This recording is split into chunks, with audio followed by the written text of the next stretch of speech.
in the first 7 years of life. That's why poor people stay poor and rich people stay rich. The movie The Matrix is not science fiction. It's a documentary.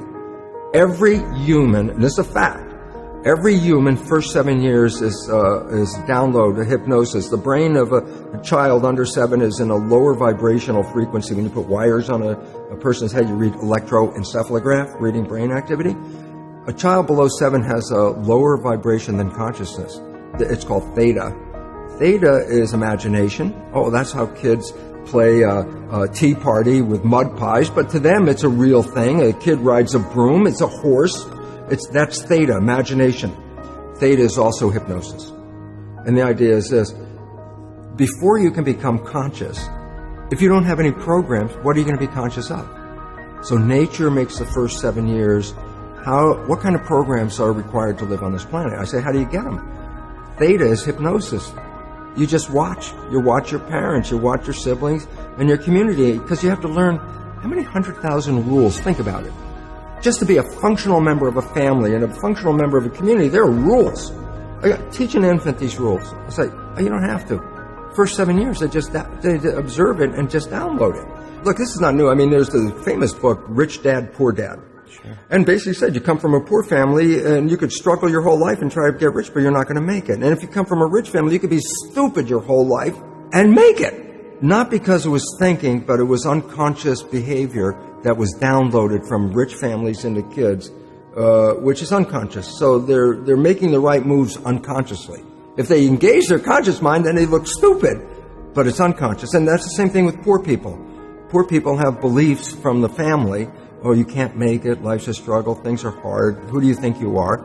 And if that's the program you get, then 95% of the day you will sabotage yourself. And that's why poor people stay poor and rich people stay rich, because the programming.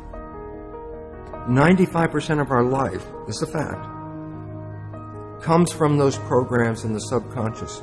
Every day, only about 5% of their life are you using conscious, which is creative. 5%. So your life is being lived, even though you think you're living your life. Exactly, and you don't see it because it's called subconscious, below conscious. And the Jesuits, for 400 years, they were boasting. People didn't understand. They say, give me a child until it's 7 and I will show you the man. They've been saying that for 400 years because they knew 7 years was the program period. And 95% of your life after that will be whatever that program is. So you don't have to try and think about what happened. I just say, look at your life. The things you like that come into your life come in because you have a program that supports them.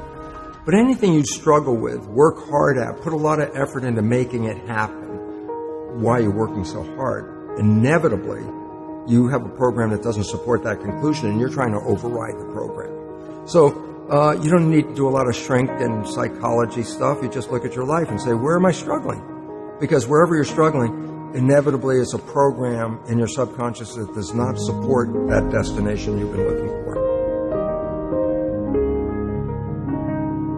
The conscious mind is creative and can learn in any number of ways. Read a self-help book, go to a lecture, listen to this program, and conscious mind's going to get some awareness. And I go, yeah, but subconscious mind doesn't learn that way. I go, right, it doesn't. Subconscious mind learns in two fundamental ways naturally. Hypnosis, which is the first 7 years, and after age 7, how do you put new programs in? Repetition. Practice. You want to drive a car, you didn't learn how by just getting in the seat and put the key in. You had to practice driving the car. You want to learn the alphabet. How many times did you go from A to Z? Try to go to A to Z before you can complete it. And once you completed it, you didn't have to go back and do it again. So 2 phases. You want to train the subconscious mind. Hypnosis. Repetition. I like the last one because there's a new phrase that's bandied about called fake it till you make it.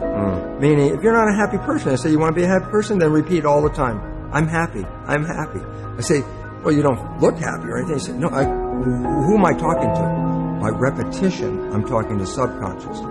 If subconscious gets, I am happy, and 95% of your life comes from that subconscious, there will be a point once the subconscious got, I am happy, you don't have to say it again. Okay. It'll be automatic. And that's why we see people do affirmations and gratitude journals and stuff, because if you do that daily...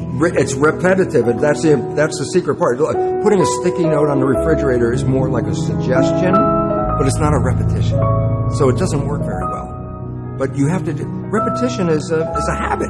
It's making habit. So you got to do something religiously in the sense of repeating it to make it work.